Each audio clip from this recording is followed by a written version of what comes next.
Masechet Shabbat, Daf Kuf Kav Zayin, on va commencer le nouveau Perek à partir de Kuf Kav Vav Amud Bet au milieu de la page.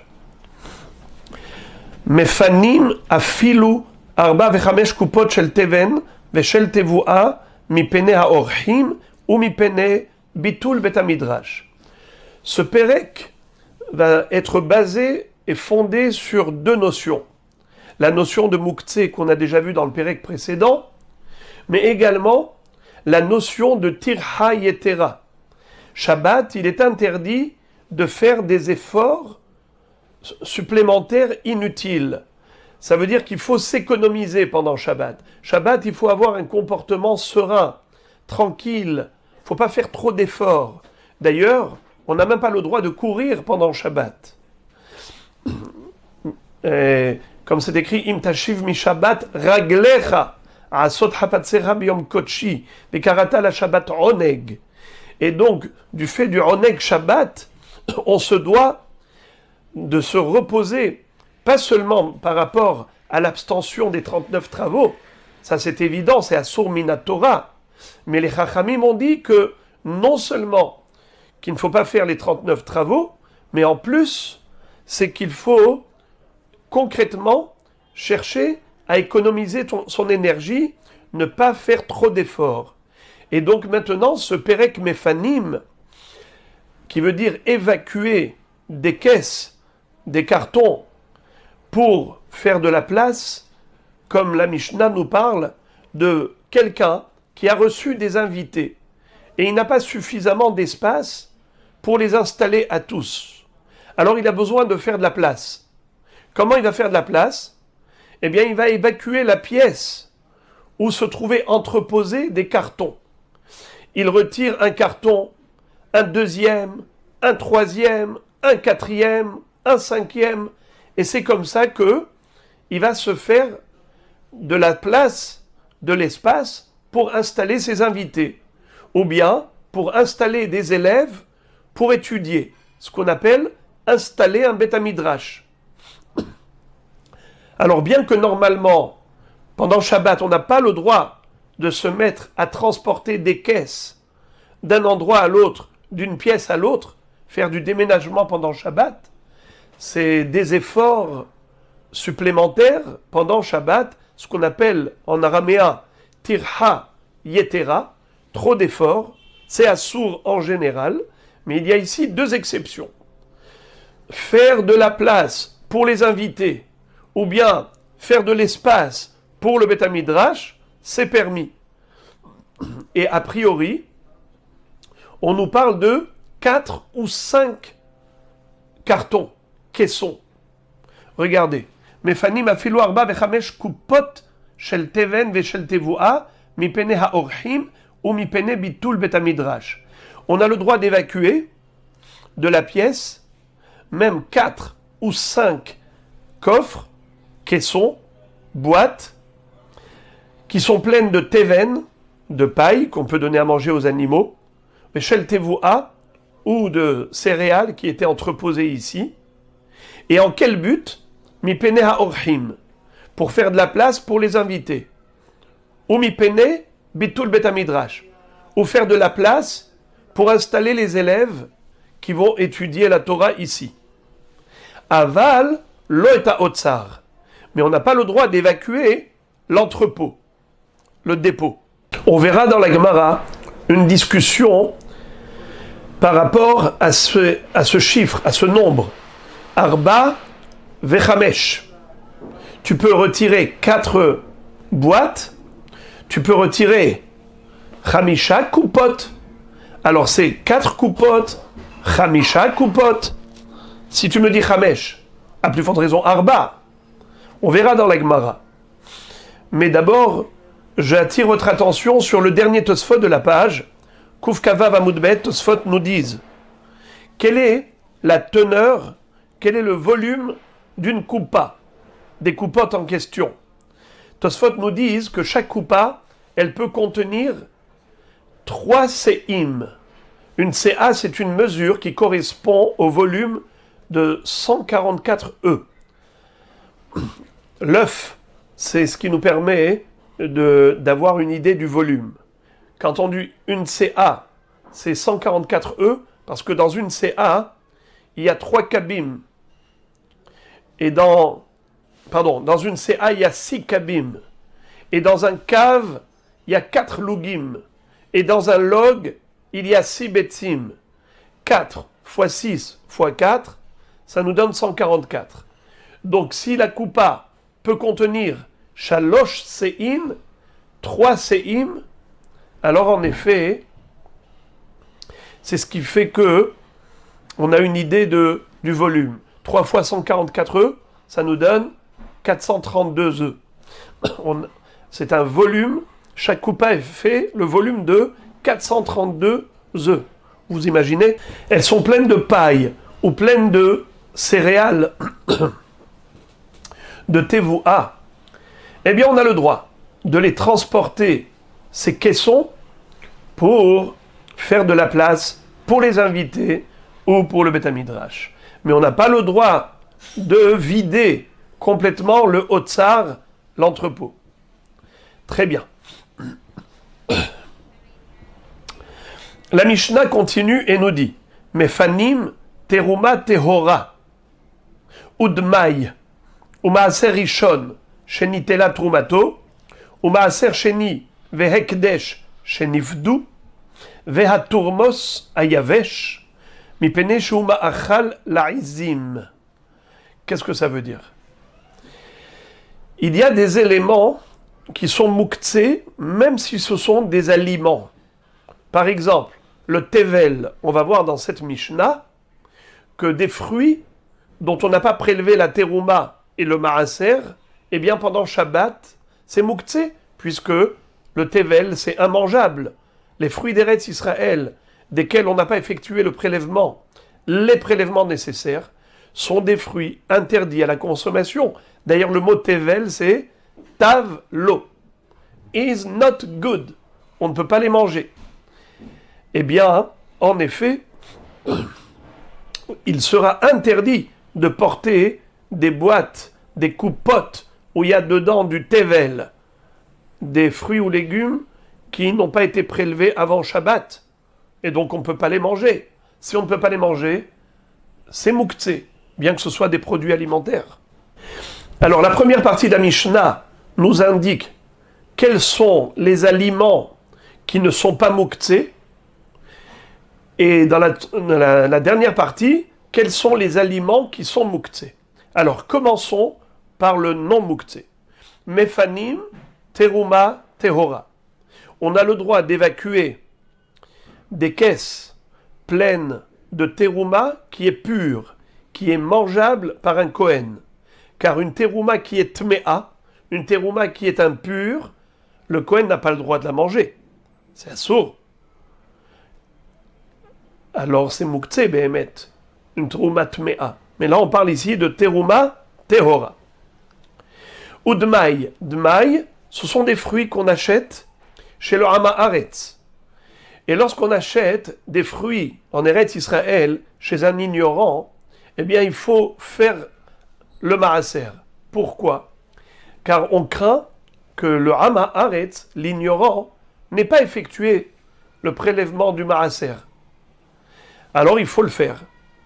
Entre parenthèses, cette takana de prélever le maaser des fruits qu'on a achetés chez un Hama Haaretz, c'est que midera banane. Car mina Torah, on aurait pu manger ces fruits même sans prélever le maaser, car Yochanan Cohen Gadol avait fait un test.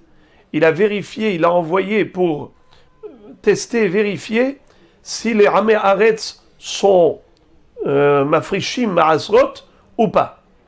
Et il a constaté qu'en effet, le rov, la majorité du Hamé Haaretz, prélevait le maaser. Ce n'est que la minorité qui ne prélevait pas. Donc lorsque tu achètes des fruits chez un Hama Haaretz, il te dit qu'il a prélevé, normalement tu peux lui faire confiance, puisque d'après le rov, c'est moutard. Mais ça c'est que minatora. Mais midera banan, hachamim ont dit, étant donné que la minorité des Hama Haaretz qui ne prélèvent pas le maaser est une minorité importante, c'est une minorité non négligeable, alors les Hachamim ont institué de refaire le Maaser lorsqu'on achète des fruits chez le Hama Haaretz. Et ces fruits s'appellent des mailles. C'est la contraction de deux mots. Da, maille. What is it? C'est quoi ces fruits? Ils ont été prélevés, oui ou non? Alors on doit refaire le prélèvement. Et ça, c'est Midera Banane. Et sans prélever, on n'a pas le droit de manger. Alors c'est très étonnant que la Mishnah nous dise maintenant qu'on a le droit pendant Shabbat de porter des caisses où il y a dedans des fruits de dmaï. Mais pourtant, je n'ai pas le droit de manger. Alors comment ça se fait que c'est permis? On vient de dire que si c'est immangeable, même si c'est un produit alimentaire, il a le statut de mouktsé. Alors comment ça se fait que le dmaï c'est permis? On verra dans la Gemara. Encore, Maaser Rishon Shenitela Trumato. Si j'ai une caisse et j'ai dedans un Maaser Rishon, à qui on donne le Maaser Rishon? Au Lévi. Et le Lévi, qu'est-ce qu'il doit faire? Il doit lui-même prélever la dîme de la dîme qu'on lui a donnée et donner au Kohen. Le Israël doit d'abord donner au Kohen 2%. Ensuite, de ce qu'il reste, il doit donner au Lévi 10%. Ensuite, le Lévi, de ce qu'il a reçu, du Maaser Rishon qu'il a reçu, il doit donner au Kohen la terouma de ce Maaser. Ça s'appelle Troumat Maaser. Combien? Quelle quantité? 1/10. Maaser mina Maaser, c'est ça la Troumat Maaser que le Lévi doit donner au Kohen. Alors si moi, monsieur Israël, j'ai une caisse où il y a dedans le Maaser Rishon Shenitla Troumato, le Maaser Rishon duquel on a prélevé la terouma, eh bien j'ai le droit de transporter pendant Shabbat cette caisse. Et la Gemara va poser une question en disant Pshita. Si tout va bien, si c'est de l'aliment qui est mangeable et consommable pour le Lévi, et en plus le Maaser Rishon, une fois qu'on a prélevé la terouma, Troumat Maaser, il n'y a plus de Gdusha, c'est évident que c'est Moutar, Ma'achidouche. Ou Maaser Sheni, Vegdesh Shenivdu. Également, des aliments qui étaient sacrés, mais qui ont été désacralisés. Exemple, le Hekdesh. Des fruits qui étaient Hekdesh, eh bien, quand ils sont Hekdesh, c'est Mouktsé. On n'a pas le droit de les manger. Mais si on les a rachetés, par exemple, le Gizbar du Beth Amikdash les a revendus à quelqu'un, eh bien, c'est l'argent qui était la contre-valeur de ces fruits est devenu sacré, ça va au Beth Amikdash, et les fruits sont devenus profanes, puisqu'ils ont été désacralisés. Alors qu'est-ce qu'on nous dit? Tu as le droit de porter des caisses de fruits désacralisés. Là aussi, la Gemara va poser la question, Pshita, c'est pas shoot, c'est évident. Si ça a été désacralisé, donc il n'y a plus de mouktsé, puisque c'est mangeable. Également, Maaser Sheni. Le Maaser Sheni, ce sont les fruits de la deuxième dîme. Car vous le savez, que les fruits d'Eretz Israël, après avoir prélevé la terouma que l'on donne au Kohen, après avoir prélevé le Maaser Rishon que l'on donne au Lévi, on prélève Maaser Sheni, sont les fruits qui doivent être mangés à Yerushalayim. Mais si c'est trop lourd ou trop loin, alors on va transférer la Kedusha des fruits sur de l'argent. L'argent deviendra sacré et les fruits deviendront profanes. L'argent sacré doit être monté à Yerushalayim, acheter avec cela des produits alimentaires qui seront consommés là-bas. Alors, si j'ai une caisse qui contient des fruits qui étaient autrefois Maaser Sheni, mais qui ont été désacralisés, alors j'ai le droit d'évacuer ces caisses de la pièce où je veux faire de la place pour installer les invités ou pour installer les élèves pour le Beth Midrash. Là aussi, la Gemara va poser la question, Pshita, ces fruits, une fois désacralisés, ça devient des fruits normaux. Alors, Ma'achidouche. On verra dans la Gemara. Ve'aturmus hayavesh mipene shuma achal ha'izim. Tormus, c'est du lupin. C'est une légumineuse qui nécessite beaucoup de cuisson pour être apte à être mangé pour un être humain. Un être humain a besoin de cuire ça pendant 7 fois. Et à chaque fois, il change l'eau. Parce que c'est très amer. Mais les chèvres mangent telles quelles. Étant donné que les chèvres, elles circulent à l'époque, les gens avaient des chèvres, donc puisqu'ils peuvent leur donner du lupin, alors le lupin, même s'il est cru et qu'il est sec, il n'est pas considéré muktzé. Mipene shuma'achal la'izim. Et maintenant, la Mishnah va nous donner la liste de tout ce qui est interdit de déplacer comme caisse de fruits. Avallo et tevel, velo et maaser rishon shelo nitla trumato, velo maaser sheni vegde shelo nivdu, velo et alouf, velo et hardal. Interdit de déplacer des caisses de tevel. Tevel, on l'a déjà dit, ce sont des fruits qui n'ont pas encore subi les prélèvements nécessaires, à savoir terumot ou maasrot. Tant qu'on n'a pas effectué tous les prélèvements, ces fruits sont interdits à la consommation. Par conséquent, ils sont muktzé. Comment tu vas soulever des caisses pleines de muktzé pour faire de la place aux invités? Assour. Ce qu'on a permis, c'est uniquement l'effort. Tirha yetera, en l'honneur des invités ou du Beth Midrash. Mais on n'a pas permis le déplacement de muktzé. Velo et maaser rishon shelo nitela trumato. On n'a pas le droit non plus d'évacuer des caisses qui contiennent des fruits de maaser rishon shelo nitela trumato. C'est quoi ça? C'est les fruits de la dîme du maaser rishon qu'on a donné au Lévi. Mais le Lévi, lui, n'a pas encore prélevé la terouma qu'il doit donner de ce maaser au Kohen. Il n'a pas prélevé le maaser mina maaser, qui s'appelle Troumat Maaser. Donc lui, le Lévi, n'a pas le droit de manger ses fruits. Personne n'a le droit de manger ses fruits. Donc c'est comme du tevel. Donc interdit au déplacement. Également, on n'a pas le droit, Velo et Maaser Sheni Vegdesh, Shelo Nivdu. Si on a du Maaser Sheni qui n'a pas été désacralisé, ou des fruits de Hekdesh qui appartiennent au Beth Amikdash, donc ils sont sacrés, personne ne peut en profiter, personne ne peut manger. De ce fait, évidemment, que les caisses qui contiennent ces fruits sont muktzé. On ne pourra pas les déplacer. Velo et alouf, également, une sorte de féculent qui ne peut pas être mangé cru. Velo et hardal, également les graines de moutarde, qui ne peuvent pas être utilisées pendant Shabbat. Et donc, c'est muktzé à ce titre.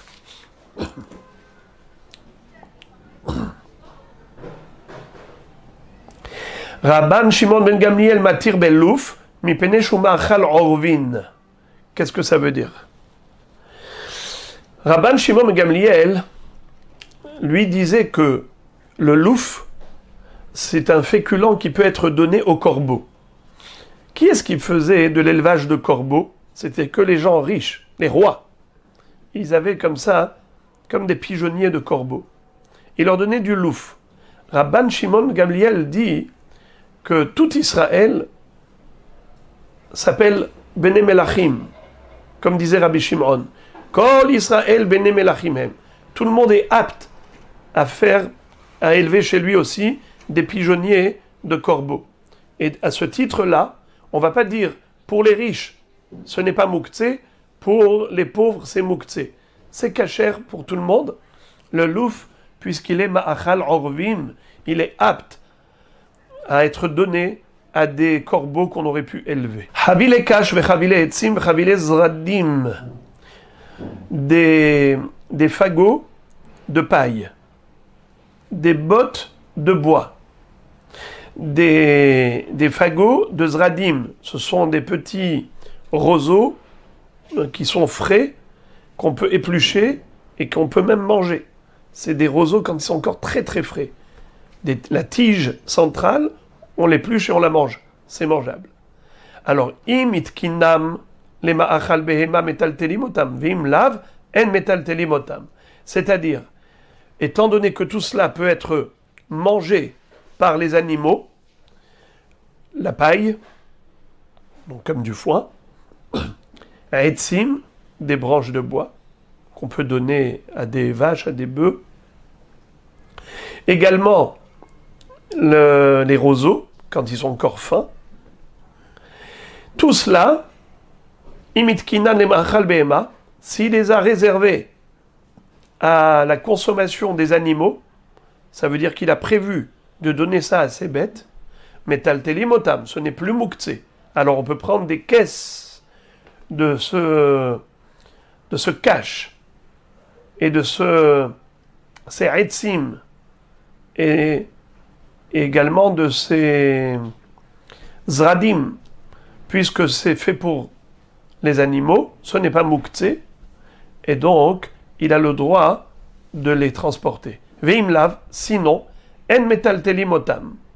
Il n'a pas le droit de les transporter pendant Shabbat. Des caisses de cash, de etzim, de zradim, c'est muktzé. Pourquoi? Car tout cela, généralement, c'est réservé à être consumé dans le fourneau. Ça servait de combustible. La paille, les bûches de bois, les roseaux, ça servait de combustible. Donc c'est muktzé, puisque Shabbat, on ne peut pas allumer le feu. Mais s'il les a destinés à la consommation des animaux qu'il possède, alors dans ce cas-là, ce n'est pas muktzé. Au début de la Mishnah, on avait dit que le teven, on a le droit de transporter. Quelle différence entre cash et teven? Teven, c'est frais, c'est-à-dire qu'on peut donner ça aux animaux. Mais cash, c'est de la paille sèche, qui est bonne à être brûlée dans le fourneau.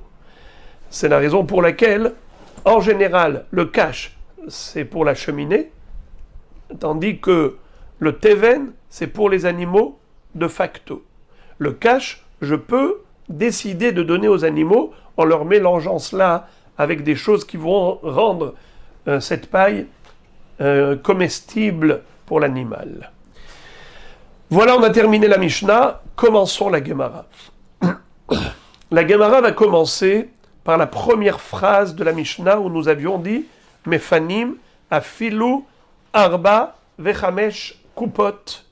On a le droit d'évacuer de la pièce pour faire de l'espace pour les invités. Afilu arba vechamesh kupot. Même 4 ou 5 caisses. Question. Hashta hamesh mefanim arba mibaya. Si déjà on peut retirer 5 caisses, à plus forte raison qu'on a le droit de retirer de la pièce 4 caisses. Si déjà 5 coupotes, à plus forte raison 4 coupotes. Avait-on besoin de le dire? Arba mibaya. Amar Rav Chizda, arba mehamesh. Rav Chizda nous dit qu'il ne faut pas comprendre arba vehamesh, mais il faut plutôt comprendre arba mehamesh. C'est-à-dire que si j'avais dans ma pièce 5 caisses, je n'ai pas le droit de tout évacuer. Je n'ai pas le droit de tout évacuer. J'ai le droit de retirer qu'une partie, mais pas la totalité. Si j'avais par exemple 5 cartons, tu as le droit de retirer 4 cartons, mais pas 5. Pourquoi? Quel est le problème? Rashi explique, regardez Rashi en bas, Arba mehamesh, im lo haya sham ela keshi ou chamesh kupot, lo yefane ela dalet, she'asur ligmor et kol haotzav, parce que j'ai pas le droit d'évacuer toute la pièce, tout l'entrepôt. Dilma, car peut-être, haze gumot bekarkarito ou mashveleu. Il y a un risque, c'est qu'une fois qu'il va retirer toutes les caisses, il va voir que le sol n'est pas droit, puisqu'à l'époque, les maisons n'étaient pas carrelées, c'était de la terre battue, on vivait sur la terre battue, donc il pouvait y avoir des crevasses. De ce fait, la personne pourrait être gêné d'installer ses invités sur un sol qui n'est pas droit. Il pourrait être tenté de légaliser, d'aplanir le sol. Mais quand est-ce qu'on remarque qu'il y a des montées et descentes, qu'il y a des bosses? Ce n'est que dans la mesure où on a vidé toute la pièce, et là on remarque tous les défauts. Mais si tu as retiré qu'une partie, alors on ne remarque pas bien le défaut du sol. C'est la raison pour laquelle on ne permet d'évacuer que la majorité, mais pas la totalité. Arba mechamesh. Je saute la parenthèse. Vechamesh meotzar gadol. Et si j'ai un grand entrepôt, eh bien, je n'ai pas le droit de dépasser 5 caisses. Si, depuis le début, je n'ai que 5, alors j'ai le droit de retirer 4 sur 5. Mais si j'ai un grand entrepôt, on me permet maximum Chamesh. Avallo et Aotsar. Chamesh meotzar gadol. Très bien. Alors maintenant, la Gemara dit Umay avallo et Aotsar. Je ne comprends pas. Dans ce cas-là, que veut dire la fin de la Mishnah? La fin de la phrase. Aval lo et Aotsar. Puisque tu m'as dit déjà que on ne peut retirer que 4 sur 5, alors on a compris que quand tu en as plus, qu'est-ce que tu dis? Chamesh meotzar gadol. De toutes les façons, tu ne peux pas retirer plus que 5. Alors évidemment que tu n'as pas le droit d'évacuer la totalité de l'entrepôt. Il va de soi. Si tu m'as dit déjà 4 sur 5, et après tu m'as dit, et 5, c'est dans la mesure où tu en as beaucoup plus, tu ne peux pas dépasser les 5. Alors on a compris que tu ne peux pas déblayer tout le chantier. Alors, ma yavalo et haotzar, shelo yatchil baotzar tehila, umane, Rabbi Yehudahi de itleh muktzeh. Avalo et haotzar, bichlal, ça vient nous dire que s'il s'agissait d'un otzar qui était fait que pour entrepôt, et ses fruits et légumes n'étaient pas du tout destinés à la consommation, c'était un otzar. Otzar, ça veut dire un dépôt de stockage, mais qui n'est pas domestique. Ça veut dire que ce n'est pas dans la maison. C'est par exemple, on a un marsan qu'on va aller pour s'approvisionner de là-bas de temps à autre, mais en général, on n'y touche pas. On prend de là-bas de temps à autre, on remplit les armoires de la maison, et après, on n'y touche plus là-bas. Donc, c'est un entrepôt qui s'appelle Otsar. C'est là-bas où on va thésauriser. Eh bien, en effet, c'est Mouktsé. D'après Rabbi Yehuda, on connaît la chita de Rabbi Yehuda qui est stricte par rapport au Mouktsé. Eh bien, en effet, Rabbi Yehuda va nous dire, même des aliments peuvent être Mouktsé, s'ils font partie du Otsar. Et c'est ce que la Mishnah voulait nous dire ici. Avallo et à Otsar, voulant dire, ce qu'on te permet d'évacuer une pièce, retirer des cartons, mais pas la totalité, c'est uniquement une pièce à la maison. Mais si c'est un Otsar, un entrepôt qui est à l'extérieur de la maison, donc ce n'est pas fait pour se servir de là-bas en général. C'est que de temps à autre qu'on va aller dans le stock et s'approvisionner une fois pour quelques semaines. Eh bien, Rabbi Yehuda va nous dire que c'est Mouktsé. Et l'auteur de notre Mishnah, c'est donc Rabbi Yehuda. Regardez le Rashi. Le dernier Rashi de la page. Tehila. Imlo itchil bo listapek mimenu kvar lema'achalo ou lema'achal behemto dimken have le Mouktsé ou matnitin Rabbi Yehuda. Ça veut dire un entrepôt qui n'a pas été encore entamé.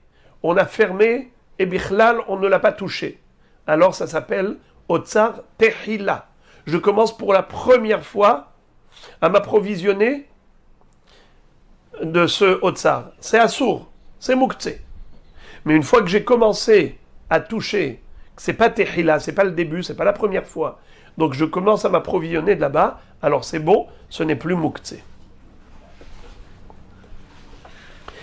Ou Shmuel Amar, tout cela c'était l'explication de qui? De Rav Chizda.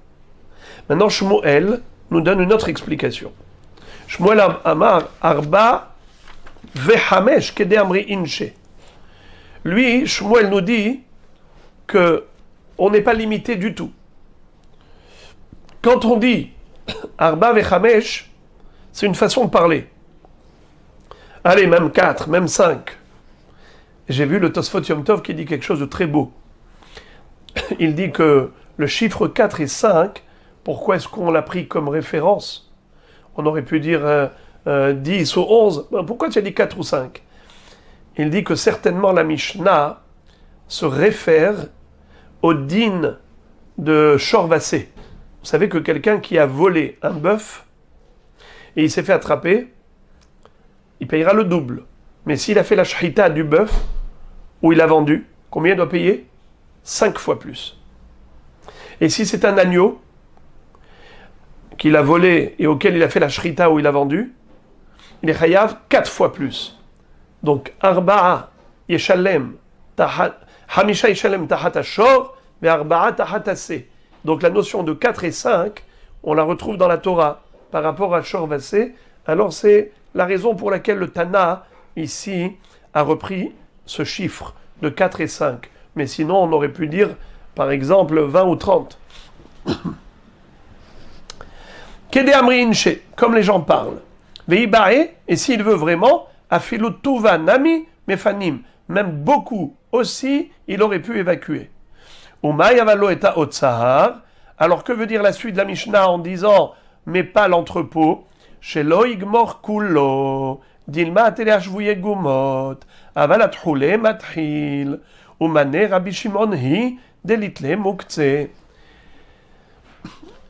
Ce que la Mishnah voulait dire tout simplement, c'est qu'on n'a pas le droit d'évacuer toute la pièce. Comme on l'a déjà dit, que s'il retire toutes les caisses, alors immédiatement, on va se rendre compte des défauts de la surface du sol. On va voir qu'elle n'est pas plate, que la surface, que le sol n'est pas plat. Si le sol n'est pas plat, donc, la personne sera tentée d'égaliser son sol, et ça c'est une melacha interdite pendant Shabbat, c'est la melacha de bonnet.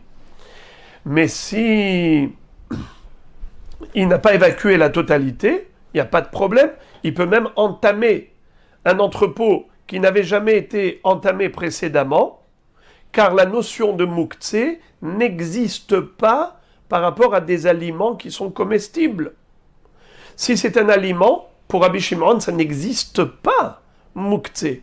Même si on n'a jamais touché à ce otsar, malgré tout, même si c'est la première fois, il n'y a aucun problème, puisque Rabbi Shimon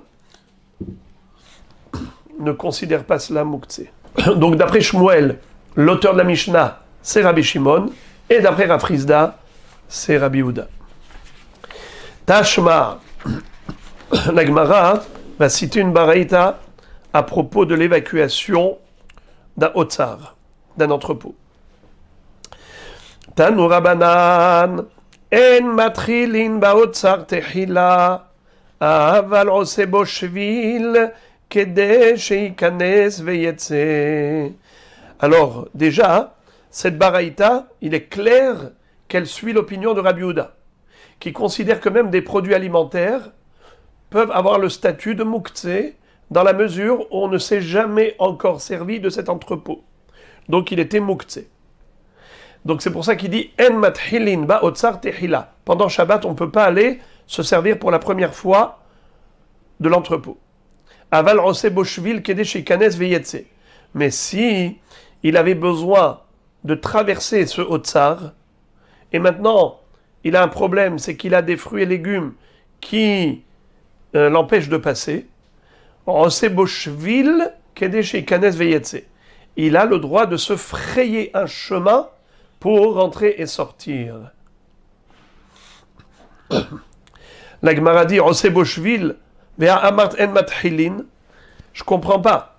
Comment est-ce qu'il aurait le droit de prendre avec ses mains des fruits qui sont muktzé, alors que tu viens de me dire que en mathilin, Rabbi Yehuda interdit de toucher au muktzé? Achika amar. Voici ce qu'il voulait dire. Osebo shevil beraglav biknisato bitziato. Il a le droit de marcher et de pousser avec ses pieds le muktzeh. Il n'a pas le droit de le prendre avec la main, mais il a le droit de le pousser avec ses pieds. Tanura Banan. Tevua tzvura. Bizman shitchilba me'erev Shabbat. Mutar liistapek mimena beshabbat. Veim lav. Asur liistapek mimena beshabbat. Divrei Rabbi Shimon. Rabbi Aha matir. Qu'est-ce que ça veut dire? Si on avait un tas de blé, un tas de fruits, tevoa, c'est pas forcément dagan, des céréales. Tevoa, c'est de la récolte agricole. Tevoa, tzvura. Tzvura, ça veut dire entassé. On voit bien que le bonhomme, il a fait un monticule de fruits ou de légumes dans l'intention d'entreposer, d'en faire un tas, non pas pour s'en servir aujourd'hui ou demain, mais c'est vraiment pour les mettre en entrepôt, au dépôt. Alors, quel est le din? La halakha est la suivante. Rabbi Shimon interdit de s'en servir pendant Shabbat pour la première fois, et Rabbi Aha permet. Donc Rabbi Shimon, il tient du muktzeh, et Rabbi Aha permet. Il ne tient pas du muktzeh.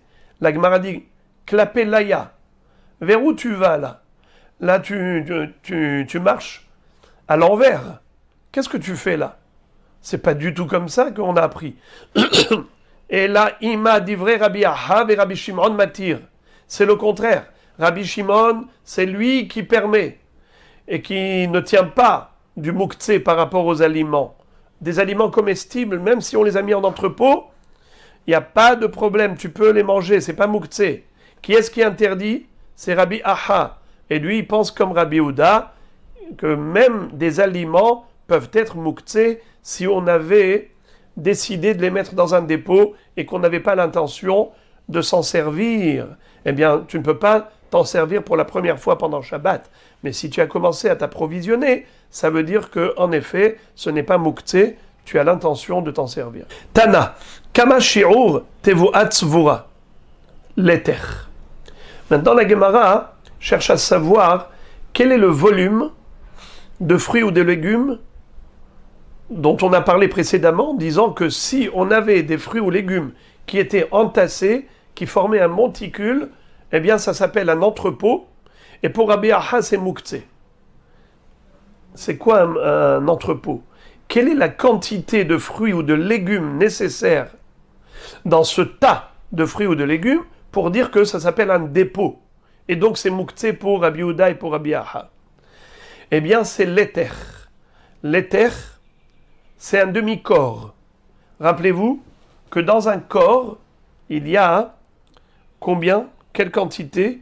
30 sé'in, 30 CA. Et CA, on a déjà dit que c'est l'équivalent de 144 E. Maintenant, un l'éther, c'est la moitié d'un corps. Ça veut dire 15 sé'in. Alors, combien en volume d'œuf ça nous donne? 2160 E. C'est ça le volume de fruits ou de légumes. Pour considérer que ce tas de fruits ou de légumes s'appelle un entrepôt et ça ne s'appelle pas déposé à la maison, apte à l'utilisation, que ça s'appelle muktzeh, tant qu'on n'a pas encore entamé l'utilisation de ces fruits, ça s'appelle muktzeh pour Rabbi Houda et pour Rabbi Aha, eh bien il faut que ce soit un monticule qui fait le volume d'un l'éther, à savoir 15 sé'in qui font l'équivalent de 2160 E. Ba'amine Rav Nahumi bar Zecharia me Abaye. Shi'ur tevuat tzvura bekama. Amar le hare amru shi'ur tevuat tzvura l'éther. La Gemara nous cite le même débat, mais d'autres. Ça a été d'autres rabbanim qui en ont parlé. c'était un Rav qui s'appelait Rav Nahomi Bar Zecharia, qui a posé la question à Abaye en lui disant « C'est quoi le shi'ur d'un dépôt de fruits ou légumes ?» Et il lui a dit « L'éter, un demi-corps. »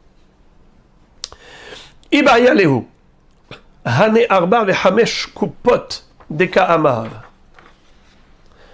Be'arba vechamesh kupot in tfelo, alma lemaute behilucha adif, odin ma lemaute masoy adif.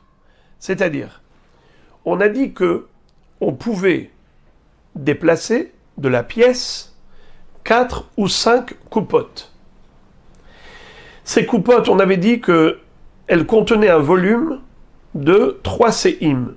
C'est comme ça que Tosfot nous a cité au nom du Yerushalmi, ce qui faisait l'équivalent de 432 œufs, 432 œufs. 3 séhim. Est-ce qu'il est préférable de porter des caisses aussi lourdes? Donc, et là, tu vas faire en 4 fois, 4 allers-retours, ou en 5 fois, Arba Vechamesh, ou bien il est préférable, le contraire, de les répartir en petites quantités. Tu prends des petites caisses, et au lieu d'avoir à chaque fois des grosses caisses à porter, ce qui fait lourd, tu vas porter des petites caisses. C'est moins lourd à porter, moins difficile. Qu'est-ce qui est préférable? De se fatiguer dans le transport du poids lourd, mais au moins tu ne vas pas marcher beaucoup, en 4 ou 5 allers-retours tu as terminé, ou bien il est préférable de les répartir en petites quantités, et donc tu vas faire beaucoup d'allers-retours. Qu'est-ce qui est préférable par rapport au Shabbat? Puisque Shabbat, il faut s'économiser, réduire au minimum les efforts. Qu'est-ce qui est considéré comme plus d'efforts? C'est le fait de marcher beaucoup ou le fait de transporter du lourd. Il y a des gens qui vont vous dire « Je préfère transporter du lourd et faire moins d'allers-retours. » Et d'autres qui, au contraire, vont préférer faire plusieurs allers-retours et ne pas transporter du lourd. Ici, c'est la question. Be'arba v'chamesh kupot in tfelo. La Mishnah nous a dit 4 ou 5, mais pas plus. Alma, les maouté behilucha adif. Donc, on en déduit de là qu'il faut justement réduire ses pas, ne pas marcher beaucoup. Et c'est à ce niveau-là qu'on va plutôt se reposer. Odilma, les maouté masoy adif. Ou au contraire, il vaut mieux faire plusieurs allers-retours et ne pas porter du lourd pendant Shabbat. Tashma Detan et Hada. Donc, je répète. Bémet, la Mishnah nous a permis de porter même du lourd. Ça veut dire que si je n'ai pas le choix, je n'ai pas des petits cartons, alors je suis obligé de porter du lourd. On me le permet. Mais si tu en avais la possibilité, mieux vaudrait réduire peut-être le poids. C'est le safek de la Gemara. Tashma. La Gemara va essayer de résoudre le problème par le biais de la braïta suivante. Detan et Hada mefanim afilu arba vechamesh kupot shel kade shemen veshel kade yain. Il y a une braïta qui dit qu'on a le droit de déplacer des caisses où il y a dedans des kade yain, des cruches d'huile, des kade shemen, des jarres d'huile, et kade yain, des tonneaux de vin. Vetania idach, et il y a dans une autre baraïta, be'eser ou be'hamesh esre, c'est-à-dire que ces coupotes, on peut plutôt répartir les cruches de vin et les cruches d'huile dans 10 caisses ou 15 caisses. Maïlav be'aka mefalge. Des morts savars, les maouté behilucha adif, ou morts savars, les maouté bemasoy adif. Il semblerait que la mahloquette entre ces deux baraïtot, l'une me dit 4 ou 5, l'autre me dit 10 ou 15. Ça veut dire quoi? Qu'au lieu de porter des grosses caisses de cruches de vin ou d'huile, il vaut mieux porter des petites caisses. Lo. La Gemara dit ce n'est pas une preuve qu'il y en a un qui dit il vaut mieux porter du lourd plutôt que marcher beaucoup, et l'autre dit il vaut mieux marcher beaucoup plutôt que porter du lourd. Ce n'est pas ça leur discussion. Non. Des coulées alma, les maouté beiloucha adif. Peut-être que tout le monde est d'accord qu'il vaut mieux économiser ses pas. Et c'est-à-dire, il vaut mieux porter du lourd et marcher moins. Seulement, on mit savart be'eser be'hameshesre à kupot ka'e, à kadin ka'e. Vela kashia.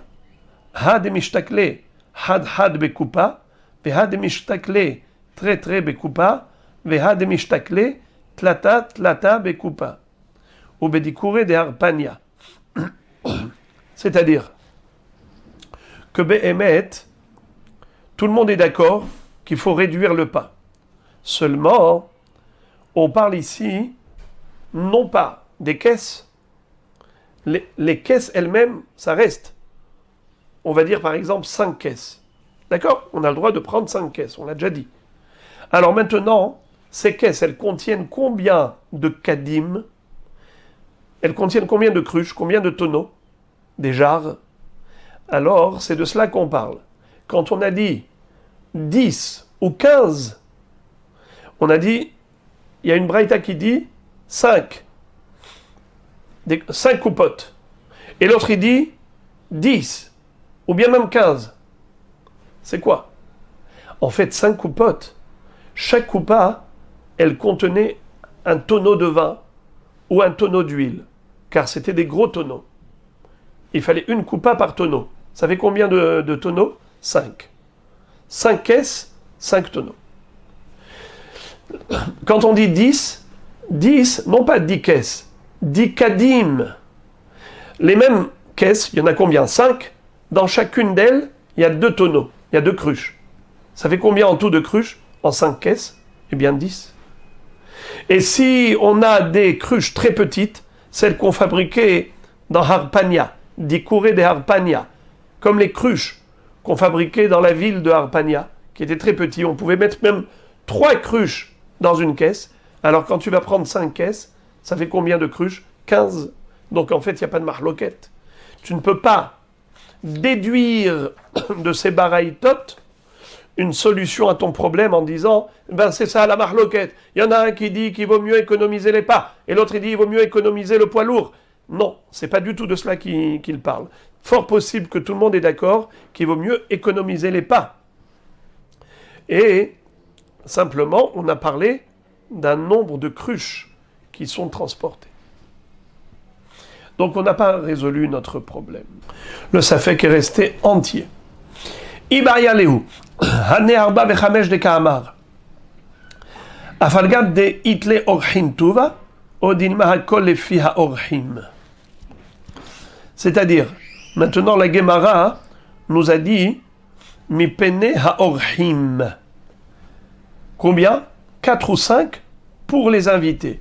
Est-ce que c'est stricto sensu, c'est-à-dire juste 4 ou 5, mais on ne peut pas plus, même si j'ai beaucoup d'invités? Et cette question se pose par rapport à Rav Frisda. Bien sûr que d'après Shmuel, la question ne se pose même pas. Shmuel, on avait déjà vu. Il avait dit, tu peux y aller autant que tu veux, juste, faut pas vider la totalité du Otsar. Faut pas vider la totalité de la pièce. Donc la question ne se pose même pas d'après Shmuel. D'après Shmuel, si tu as un besoin pour plus d'invités, vadaïk, c'est possible. La question se pose pour Rav Frisda. Rav Frisda qui avait dit qu'on est limité à 4 sur 5, Nachon, Arba Mechamesh, alors, Bevakasha, quel est le din si j'ai beaucoup d'invités, j'ai besoin de plus?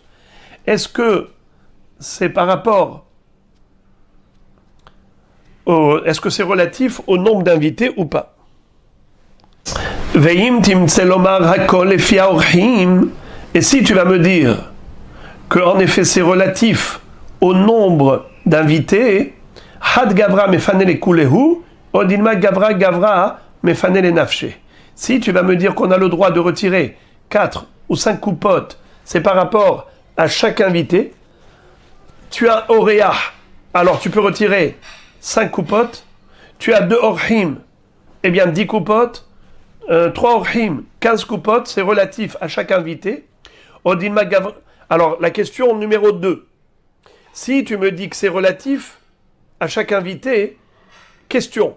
Est-ce que le Baal Habayit a le droit de faire lui-même le travail, de retirer pour tous ses invités, ou bien une personne qui est volontaire, Odilma Gavra Gavra Mefanele Nafshe, ou bien on ne peut pas permettre à une personne de se fatiguer, il faut que tout le monde mette la main à la pâte et chacun va soulever ses 4 ou 5 coupotes pour lui-même.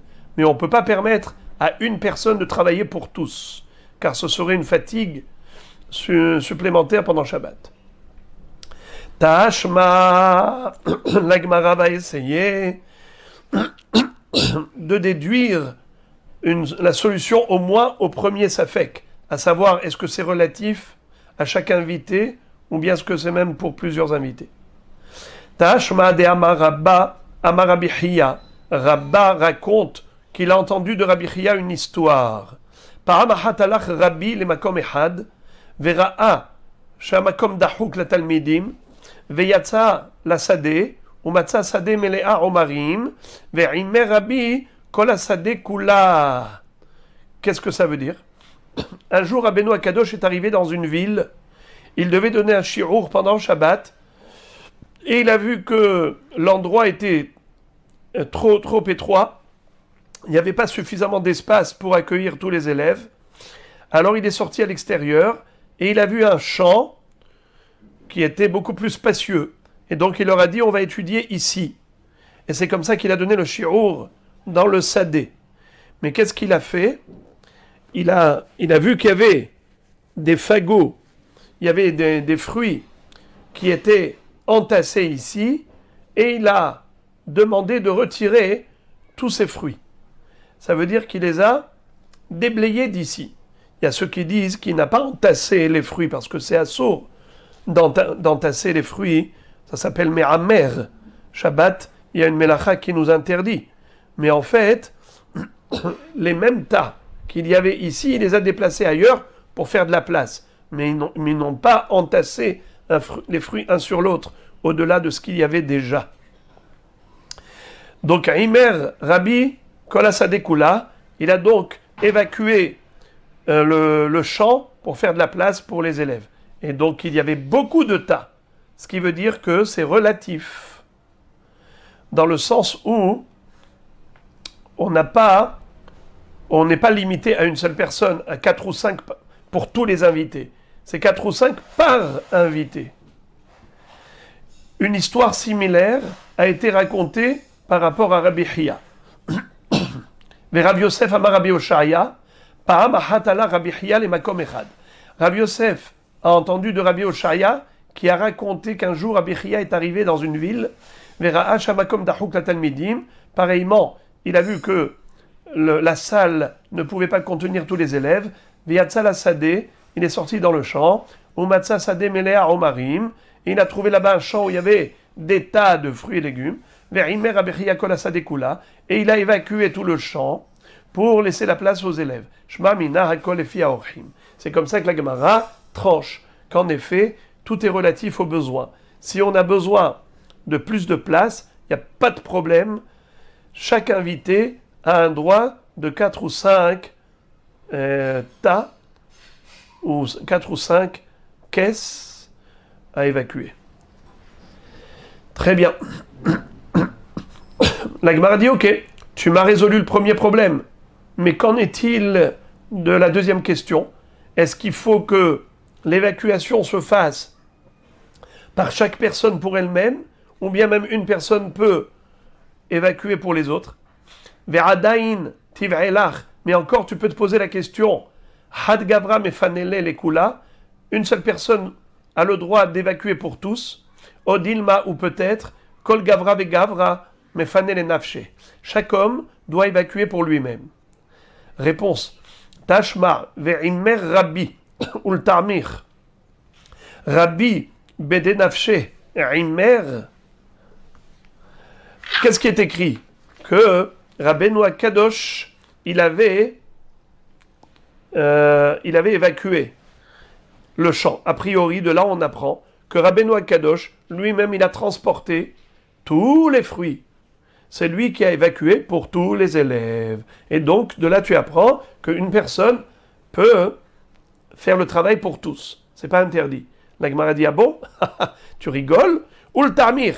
Rabbi Bedenafsher Imer?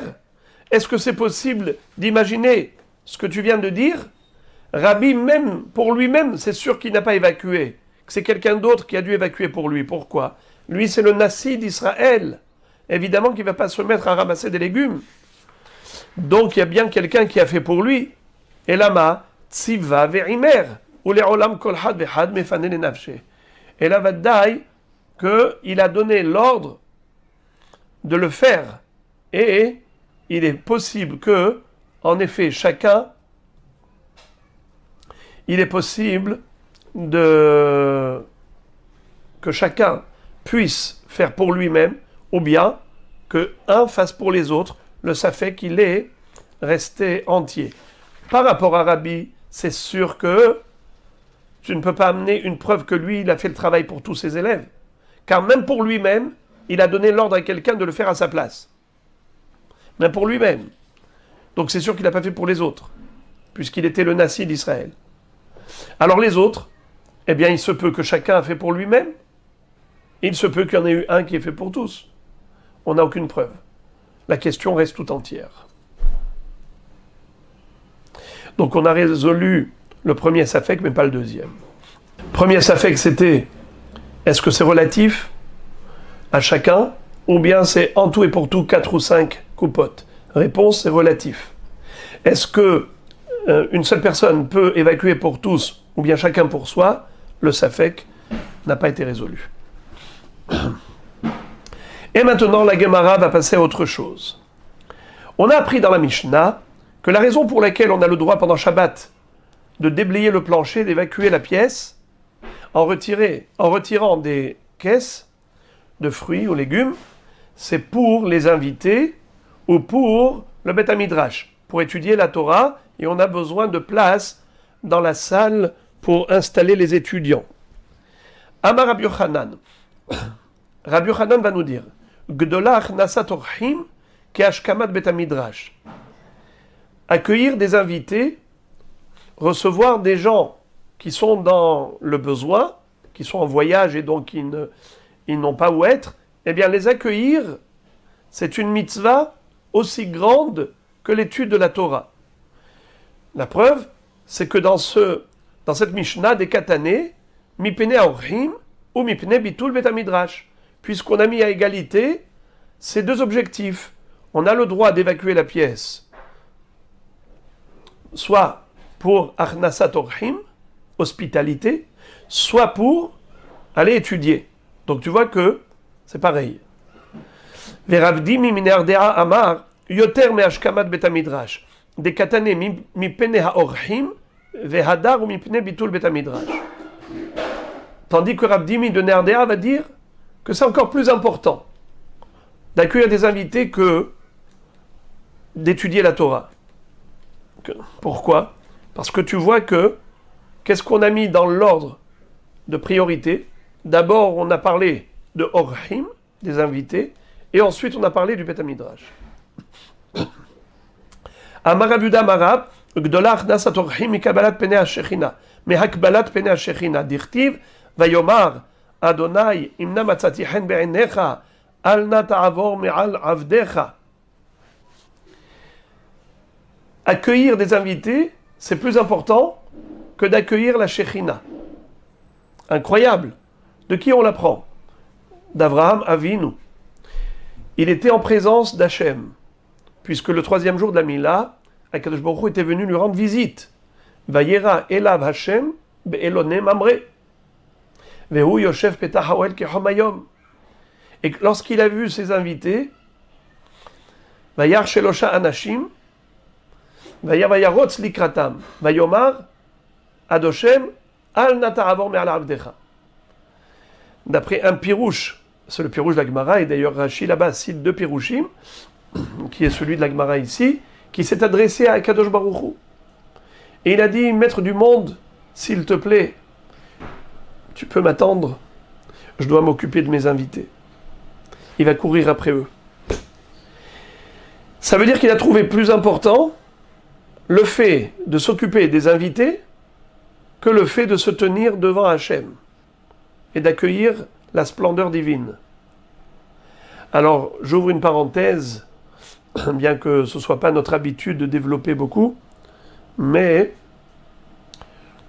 juste un petit mot pour comprendre comment est-ce possible qu'il soit plus important d'accueillir des invités que Kabbalat Penei Shechina. Presque à la limite, ça paraît être comme la chutzpah de la part d'Avraham Avinu, de dire à la Shechina d'attendre pour qu'il puisse aller s'occuper des humains. D'ailleurs, regardez la suite. Amar Rabbi Elazar Bour et Shelo Kemidat Akadosh Baruch Hu Midat Basar Vadam. Regarde la différence entre Hachem et les Avdil, l'être humain. Midat Basar Vadam, Katan Yachol Omar Lagadol, Hamten Ad Sheyavo Etzlecha. En Katan Yachol Omar Lagadol, Hamten Ad Sheyavo Etzlecha. Ve'ilu be'akadosh Baruch Hu Ktiv Vayomar Adoshem Imna Matzati Chen Be'enecha. Al Nata Avor Me'al Avdecha.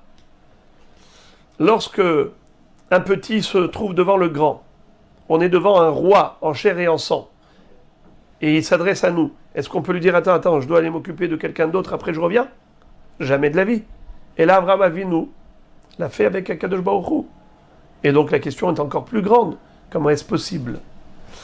Alors, il y a une idée très forte, à savoir que Avraham Avinu, quand il était devant la Shechina, c'était le 3e jour de la Brit Mila. Akadosh Baruch Hu est venu lui rendre visite, comme on rend visite aux malades. Mais quand nous, on rend visite aux malades, on n'est rien du tout. On n'est que des hommes. Basar Vadam. Mais quand Akadosh Baruch Hu apparaît à Avraham Avinu, eh bien, à ce moment-là, Avraham Avinu se retrouve dans un état de Olam Haba. Il est devant la Shechina, il jouit de la splendeur divine, ce qui est le plaisir le plus grand du monde, qu'on ne peut même pas imaginer ici dans ce bas monde, c'est le plaisir du Olam Haba. C'est quoi le Olam Haba? Olam Haba en bolo achila velo shtia velo davar acher, et la tzadikim yoshvim va'atarotehem v'rachehem v'nehenim miziv ha'shechina. Là-haut, ni on ne mange, ni on ne boit, il n'y a aucune autre activité. C'est simplement les tzadikim qui sont là, avec leur couronne à leur tête, en train de jouir de la splendeur divine. Avraham Avinu était en train de jouir de la splendeur divine. Mais Kabel Penei Shechina. Pourquoi que Baruch Hu lui a fait ça? C'est un cadeau qu'il lui a fait. Le 3e jour de la Mila, après avoir fait une si grande mitzvah, l'alliance d'Avraham avec Hachem, eh bien, il lui a offert ce cadeau. Mais Avraham Avinu, lui, il se dit, Hachem est en train de m'offrir ce bonheur. Moi, je voudrais offrir à Hachem une mitzvah. La mitzvah de Achnasat Orchim. Je sais ô combien elle plaît à Kadosh Baruch Hu. Eh bien, c'est cela que je voudrais offrir à Dieu. Alors, il y a deux possibilités. Soit Hachem pour l'homme, Hachem qui donne à l'homme, soit l'homme qui travaille pour Hachem. Avraham Avinu a choisi la deuxième option. Nous, des gens simples, évidemment, qu'on aurait préféré avoir la récompense, avoir la jouissance qu'Hachem nous offre, plutôt que de s'investir, de faire des efforts pour Hachem. Plutôt jouir. Avraham Avinu, ce n'est pas comme ça qu'il raisonnait. Avraham Avinu se disait, ma vie n'a de sens que si je me mets au service d'Akadosh Baruch Hu. J'œuvre pour lui faire plaisir. Eh bien, c'est ça ce qu'il a fait. Il a dit à Akadosh Baruch Hu, tu m'offres des cadeaux. Je voudrais moi t'en offrir. Moi te faire plaisir. C'est pour ça que Gdolach Nasat Orchim mi Kabbalat Penei Hashechina. Mi Hakbalat Penei Hashechina. Amar Rabbi Yehuda bar Shila, Amar Rabbi Yassi, Amar Rabbi Yochanan. Rabbi Yehuda bar Shila nous dit au nom de Rabbi Yassi qui a dit au nom de Rabbi Yochanan, Shisha Dvarim, Adam ochel perotehem ba'olam hazeh, ve'akeren kayemet lo le'olam haba. Il y a 6 choses qu'un homme peut faire dans ce monde, et ça lui donne le droit au perot ba'olamazé et au keren kayemet le'olamaba. C'est-à-dire, il mange déjà les fruits de ses actions dans ce monde, et le capital lui est réservé pour l'autre, pour le monde futur. Ve'eluhen, et les voici. Achnasat orhim, l'hospitalité. Bikur cholim, rendre visite aux malades. Ayun tefila, la concentration dans la prière. Ashkamat bet midrash, se lever tôt pour aller étudier. Ve'amegaddel banav le Talmud Torah, et celui qui élève ses enfants dans la Torah et les mitzvot. Ve'adan havero le kavzechut, et celui qui juge l'autre pour le bien, il le juge favorablement. La Gemara pose la question, elle dit Eini, ah bon? Ve'anant nan, pourtant nous avons appris dans une Mishnah qu'on récite tous les matins, elle figure dans Masechet Peah. Elu devarim shadam oseh otam, voici les actions qu'un homme peut faire. Ve'ochel perotehem ba'olam hazeh, ve'akeren kayemet lo le'olam haba. Il va jouir déjà des fruits dans ce monde, et le capital lui sera réservé dans l'autre monde. Ve'eluen, kibud avahem, le kavod, le respect des parents. Ugminut rasadim, des actes de bienfaisance. Ve'avat shalom ben adam lahavero, établir la paix entre un homme et son prochain. Ve'talmud Torah keneged kulam, et l'étude de la Torah est considéré comme équivalent à toutes les mitzvot, toutes les autres mitzvot. Donc tu vois que Hanein mideh harina lo, ça veut dire que c'est uniquement les mitzvot que l'on vient d'énumérer qui donnent droit à tout ce qu'on vient de dire, à la jouissance dans ce monde et dans l'autre, mais pas ce que Rabbi Yochanan nous a dit. Rabbi Yochanan il vient après la Mishnah.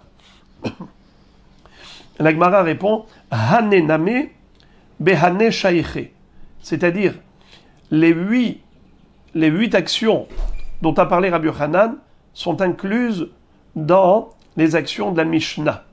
Ça veut dire qu'en fait, la Mishnah a parlé que de 6 choses, et lui, Rabbi Yochanan a parlé de 8, mais en fait, elles sont elles-mêmes incluses dans la Mishnah. Il a voulu simplement détailler ce que la Mishnah a voulu nous dire en parlant de Gminut Rasadim.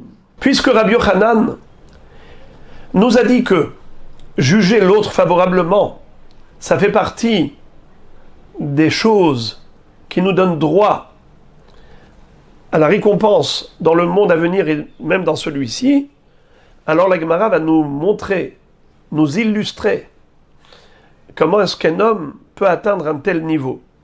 Elle va nous donner un modèle exemplaire à suivre. Comment une personne peut être capable de chercher et d'aller loin pour trouver des justifications pour le comportement d'autrui, même si de prime abord paraît être négatif, mais si on va approfondir, creuser, on peut arriver à justifier l'autre et en trouvant une plaidoirie par rapport à son comportement. Tanoura Banan. Voici la Baraïta qui va nous raconter une belle histoire. Hadan Havero le Kavzechut Danimoto Lisrut. Celui qui juge les autres favorablement, eh bien, dans le ciel également, on le juge pour le bien. Umaase Be'adam Ehad, il était une fois un homme, Sheyarad Migalil Elyon, Veniskar Etzel Baal Bait Ehad Badarom, qui était descendu de la Haute-Galilée et qui a été se mettre au service d'un patron qui habitait le sud d'Eretz Israël. Ça veut dire, il a été être salarié chez lui. Shalosh Hanim. Pendant 3 ans, il a travaillé chez son patron. Après ces 3 ans, il vient le voir, Erev Yom HaKippurim, Ve'amarlo, Tenli Sechari, Ve'eler Ve'azun et Ishti Ubanai. Il lui dit, voilà, maintenant, c'est la veille de Kippour, donne-moi, s'il te plaît, tout le salaire qui me revient de ces 3 ans de travail. Je voudrais aller maintenant nourrir mon épouse et mes enfants. Amarlo, En Limaot. Il lui a dit, je n'ai pas d'argent. Amarlo, Ten Liperot. Alors il lui a dit, alors donne-moi des fruits. C'est la contre-valeur de l'argent. Amarlo, Enli. Je n'ai pas de fruits. Tenli Karka. Alors donne-moi, s'il te plaît, des biens immobiliers, des champs. Enli, je n'en ai pas. Alors tenli behema, alors donne-moi des troupeaux d'animaux, de bêtes. Enli, mais je n'en ai pas. Tenli karim uksatot, alors donne-moi du linge de maison. En contrepartie. Enli, mais je n'ai pas. Hifshil kelav leachorav, ve'alach lebeto bepachen nefesh. Cet homme, ce salarié, cet ouvrier, a pris son baluchon et il est rentré bredouille chez lui avec l'amertume et le gros chagrin, la boule à la gorge, bepachen nefesh, avec tristesse. Qu'est-ce qui s'est passé? Les ahar regel, après Sukkot, donc il était parti veille de Kippour, maintenant après Sukkot, qui est-ce qui va toquer à la porte de l'ouvrier? C'est le Baal Habayit. Natal Baal Habayit Sraro Beyado. Le Baal Habayit, le patron, a pris le salaire de 3 ans avec lui dans sa main, Verimo Masoy Shlosha Hamorim, et il a pris en plus 3 ânes chargés, Ehad Shel Ma'achal, Behad Shel Mishte, Behad Shel Mine Megadim. L'importé de la nourriture, l'autre de la boisson, et l'autre toutes sortes de délices, de choses délicieuses et des cadeaux. Ve'alach lo le beto, et il a été à la maison de l'ouvrier qui habitait la Haute Galilée. Et il est venu donc avec tout ça, il frappe à sa porte et lui dit, voilà, Shalom Aleichem, je suis venu pour te payer ton salaire. Et je te propose qu'on prenne un repas ensemble. Voilà, j'ai apporté même des provisions alimentaires. Ahar she'achlo ve'shatu, après le beau repas qu'ils ont pris ensemble, Natanlo Secharo, il lui a donné tout son salaire de 3 ans. Et il lui a dit maintenant, j'ai des questions à te poser. Amarlo, Besha'a sha'amarta li ten li sechari ve'amarti lecha en li ma'ot, bame hashadtani. Lorsque tu m'avais sollicité, tu m'as réclamé ton salaire et que je t'ai dit que je n'ai pas d'argent, de quoi m'as-tu soupçonné? Alors il lui répond, je ne t'ai pas soupçonné de quoi que ce soit. Amarti shema par kamatia bezol nisdamna lecha velakarta bahem. Je me suis dit que peut-être tu as une occasion d'un business important à faire, à réaliser, et donc tu as investi toutes tes espèces, toutes les liquidités que tu avais, donc tu n'avais plus d'argent. Alors il lui dit, Besha'a sha'amarta li ten li behema v'amarti lecha en li behema, bame hashadtani. De quoi m'as-tu soupçonné lorsque tu m'as réclamé au moins des troupeaux de bêtes et que je t'ai dit que je n'en avais plus? Amarti, shema muskeret biad acherim. Je t'ai pas soupçonné de quoi que ce soit. Je me suis dit peut-être que tu les as loués, tes animaux, à d'autres personnes, donc tu ne les as plus sous la main. Et lorsque tu m'as réclamé des biens immobiliers, et je t'ai dit que je n'en ai pas, alors que tu voyais de tes propres yeux que j'en avais, de quoi m'as-tu soupçonné? Je me suis dit peut-être que tu les as loués à d'autres personnes, qui sont eux, ceux qui profitent de l'usufruit. Et lorsque tu m'as réclamé des fruits et tu voyais que j'avais des entrepôts de céréales, j'en avais plein, et je te dis que je n'en ai pas, de quoi m'as-tu soupçonné? Je me suis dit peut-être que tu n'as pas encore prélevé la terouma, le maaser, donc tu ne peux pas me les donner, puisqu'on est en Eretz Israël.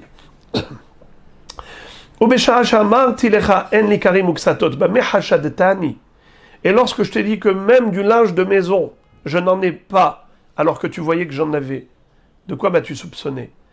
Amarti shema igdish kol nechasav la shamaim. Je me suis dit que peut-être tu as fait un neder et que tu avais consacré au Beth Amikdash, tu as consacré à Hachem tout ce que tu possèdes. Et donc tu n'avais plus rien.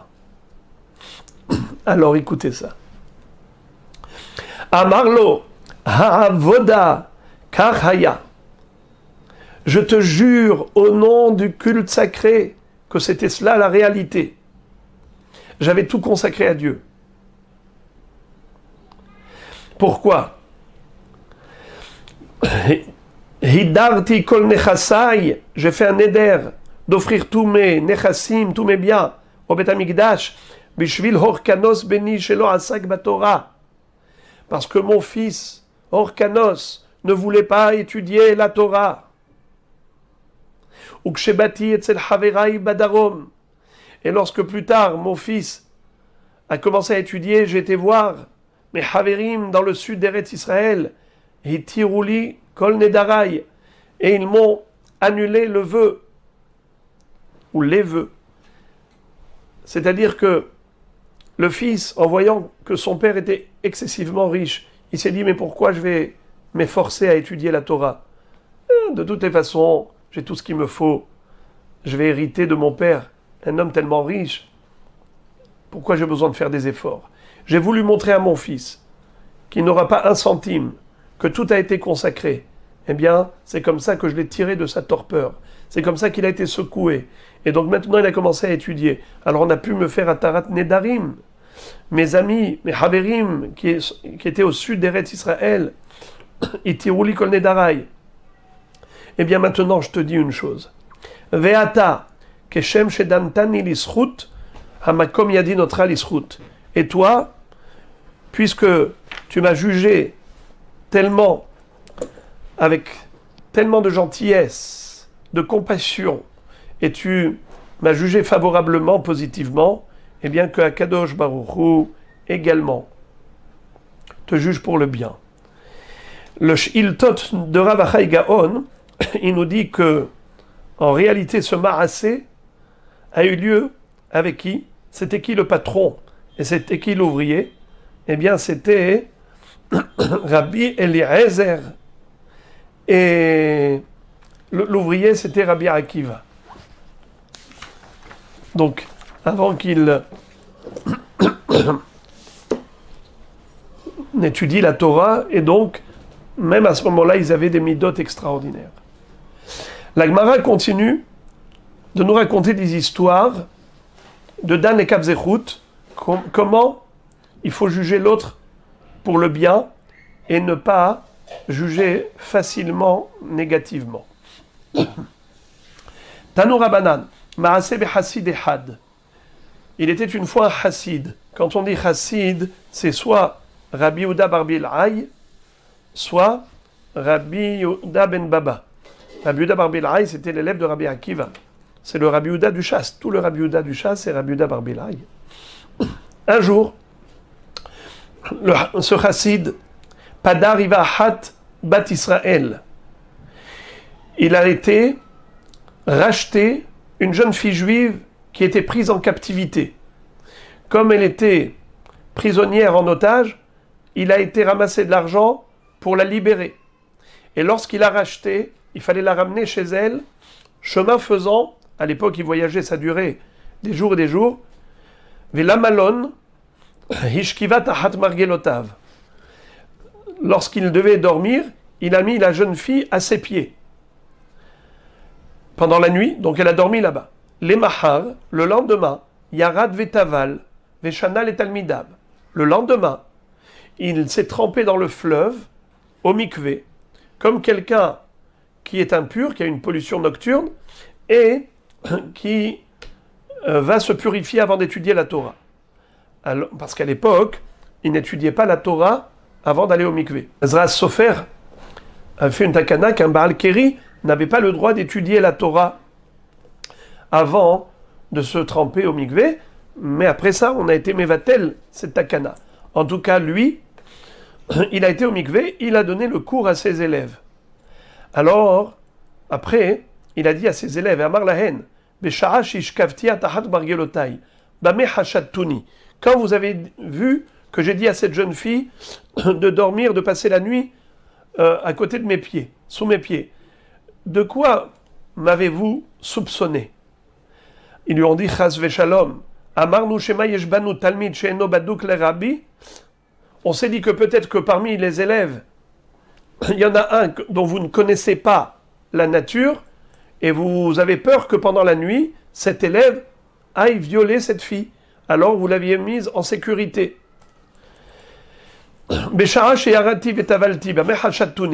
Et lorsque vous avez vu que j'ai été me tremper au mikvé, me tremper dans le fleuve, de quoi m'avez-vous soupçonné? Est-ce que vous aviez pensé que j'ai été avec elle, chas v'shalom, et c'est pour ça que j'ai été me tremper au mikvé? Amarnu, jamais de la vie.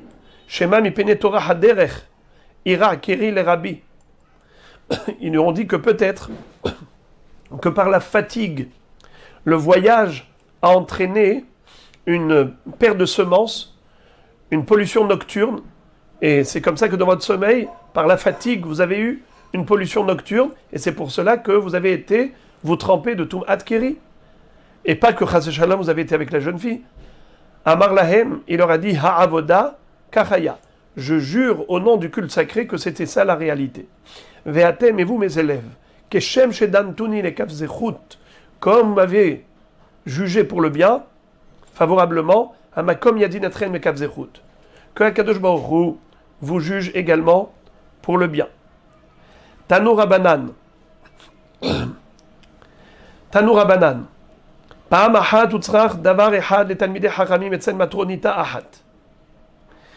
Un jour, les chachamim ont eu besoin d'une faveur d'une matrone. Une matrone, c'est-à-dire une femme de la noblesse romaine.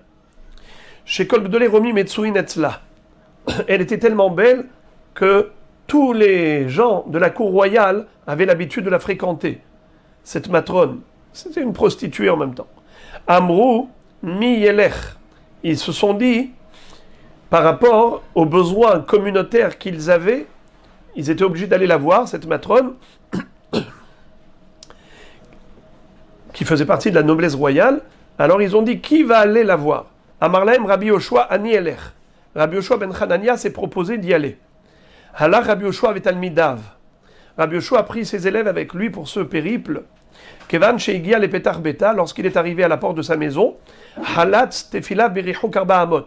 Il a retiré ses téphilines avant d'accéder à 4 coudées de la maison du palais de cette femme. C'est-à-dire que, à l'époque, ils avaient l'habitude de porter les téphilines toute la journée, et donc durant tout le voyage, Rabbi Yoshua ben Hanania portait ses téphilines, mais lorsqu'il a atteint ce niveau, c'est-à-dire les 4 coudées à proximité de la maison de cette Goya, il les a retirés. Ensuite, Venichnas Vena'al Adelet Bifnehem. Il est rentré, il a laissé ses élèves dehors et il a fermé la porte derrière lui. Ça veut dire que, en fait, il n'y avait pas de yihoud. Ça veut dire qu'il n'a pas fermé la porte de manière à ce que personne ne puisse rentrer. D'autres disent que même s'il avait fermé, mais étant donné que les élèves étaient derrière, ça ne s'appelle pas yihoud. En tout cas, il est rentré en fermant la porte derrière lui. Il n'a pas laissé la porte ouverte. Alors qu'est-ce qui s'est passé?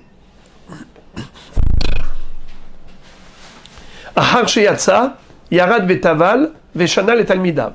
En sortant du palais de cette femme, il s'est trempé dans le fleuve et il a donné le shirour à ses élèves. Amar lahem, il leur a posé la même question. Lorsque j'ai retiré les téphilines, de quoi m'avez-vous soupçonné? Est-ce que vous aviez pensé que chas v'shalom, j'avais l'intention de faire une avéra avec elle et donc je retire les téphilines d'abord? Ils lui ont dit jamais de la vie. Amarnu Shema. Amarnu Kasavu Rabbi Loikansu Divrek Dusha Bemakom Tum'a. Tout simplement, c'est que Rabbi ne voulait pas introduire des téphilines qui sont kadosh dans la maison d'une femme impure. Makom Tum'a. Beshara Shena'alti. Beshara Shena'alti. Au moment où j'ai fermé la porte de la maison. Bameh Hashad Tuni. Est-ce que vous avez cru que j'ai été faire une avéra avec elle? Pas du tout. Amarnu Shema Dvar Malchut Yesh Beno Lebena. On s'est dit que certainement, il y a un secret royal, quelque chose justement, la raison pour laquelle vous êtes venu ici, c'est qu'il y avait un besoin important et vous avez un communiqué qui devait rester secret. Donc vous étiez obligé de fermer la porte pour pas qu'on entende, qu'on écoute. Et quand je me suis trempé dans le fleuve, de quoi m'avez-vous soupçonné? Est-ce que vous avez cru que j'ai fait une avéra avec elle? Amarnu sheman nitezat sinora mipia al begadav shel rabbi. C'est-à-dire que nous avons une halakha que le postillon d'une personne impure, eh bien, ça rend impure la personne qui l'a subi. Évidemment, à l'époque où les dynimes de Toum'a et de Tahara étaient applicables.